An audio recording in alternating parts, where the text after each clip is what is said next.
2000 घरों पर दौड़ा दिया बुलडोजर। असम के मियां मुसलमानों में मची भगदड़। बांग्लादेशियों ने पुलिस पर किया हमला तो हेमंत शर्मा ने घुसपैठियों को तोड़ा।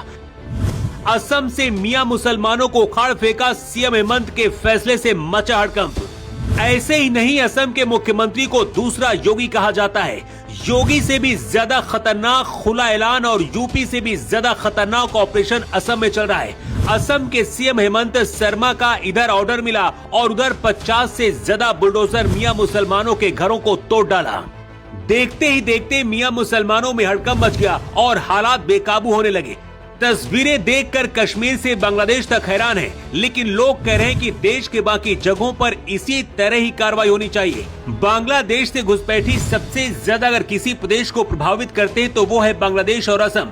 मुख्यमंत्री हेमंत बिस्वा शर्मा कह चुके हैं कि अगर बहुत जल्द असम में अवैध मियां और मुस्लिमों को नहीं रोका गया तो असम मुस्लिम बाहुल्य प्रदेश बन जाएगा। लेकिन इस बार अचानक से सीएम हेमंत शर्मा ने 50 से ज्यादा बुलडोजर से करीब 2000 घरों को मिट्टी में क्यों मिलवा दिया? मियां मुसलमान अब कहां जाएंगे? सब कुछ आपको बताते हैं। मुख्यमंत्री हेमंत बिस्वा शर्मा का कहना है कि मियां मुसलमान अपनी आबादी तेजी से बढ़ा रहे हैं। 2011 की जनगणना में ये लगभग 31% थी, जिसके 2027 की जनगणना में बढ़कर 40% होने का अनुमान है। वर्तमान में असम में 35 जिलों में से लगभग 15 जिलों में मियां मुसलमानों की आबादी तेजी से बढ़ी है।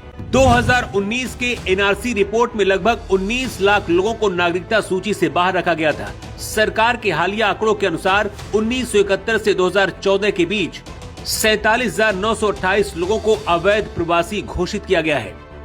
भारत बांग्लादेश सीमा में सुरंगें और नदियों के सहारे चोरी छिपे ये सीमा पार करते हैं। असम आने के बाद पूरे देश में धीरे धीरे ये फैलते हैं और बांग्लादेश असम की डेमोग्राफी को बदल रहा है। लेकिन असम में हेमंत बिस्वा शर्मा के सीएम बनने के बाद लगातार एक्शन हो रहा है और इस बार तो एक साथ 50 बुलडोजरों ने मिट्टी में मिला दिया। बताया जा रहा है कि मियां मुसलमानों के करीब 2000 परिवारों ने वन भूमि पर अतिक्रमण किया था। सरकार का अब तक का बेदखली अभियान शांतिपूर्ण रहा है, जिसमें से 152 परिवारों के मामले गुवाहाटी हाईकोर्ट में लंबित है। असम में अतिक्रमण करने वाले लगभग सभी परिवार बांग्लादेश से आए और अवैध घुसपैठी हैं, जो बंगाली मुस्लिम समुदाय के हैं, जिन्हें असम में मियां कहा जाता है। असम सरकार के अतिक्रमण हटाने के लिए 50 से ज्यादा बुलडोजर तैयार किए और इसके बाद मियां मुसलमानों की बस्ती को मिट्टी में मिलाया गया। ये सब कुछ अचानक नहीं हुआ, बल्कि लंबे समय से मुख्यमंत्री हेमंत बिस्वा शर्मा अल्टीमेटम देते रहे कि मियां मुसलमानों से असम को खाली करवा देंगे और घुसपैठियों से भी असम को मुक्त कराया जाएगा।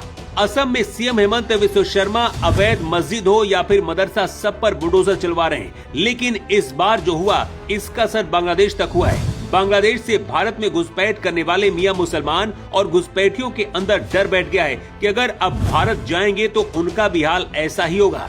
वैसे दिल्ली से लेकर योगी के यूपी में भी घुसपैठियों को खोज कर निकाला जा रहा है और इसके लिए खास ऑपरेशन चल रहा है, जिसमें रोहिंग्या और बांग्लादेशियों से भारत को खाली कराने की तैयारी है। लेकिन असम की तस्वीरें देखकर लोग कह रहे हैं कि ऐसा ही बुलडोजर देश के कोने कोने में चलना चाहिए और अवैध घुसपैठियों को मिट्टी में मिलाना चाहिए। अगस्त 2024 में हेमंत बिस्वा शर्मा ने विधानसभा में कहा था कि मैं पक्ष लूंगा और मियां मुसलमानों को असम पर कब्जा नहीं करने दूंगा।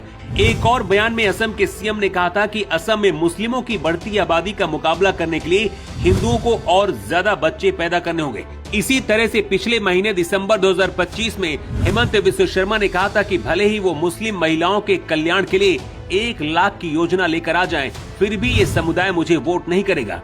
अगर असम और बांग्लादेश से ही घुसपैठी साफ कर दिए जाएं, तो देश के बाकी जगहों पर ये पहुंचने ही नहीं पाएंगे और अब ऐसा ही प्लान है। असम की तरह अगर इस बार बंगाल में भी सरकार बदली तो ये पूरी तरह से संभव हो सकता है। लेकिन मियां मुसलमानों पर जिस तरह से असम में बुलडोजर चल रहा है, उसका विरोध भी हो रहा है, लेकिन समर्थन करने वालों की संख्या ज्यादा है। मियां मुसलमानों पर बुलडोजर चलाकर क्या असम सरकार ने सही किया? अपनी राय आप कमेंट बॉक्स पर लिखकर जरूर दें।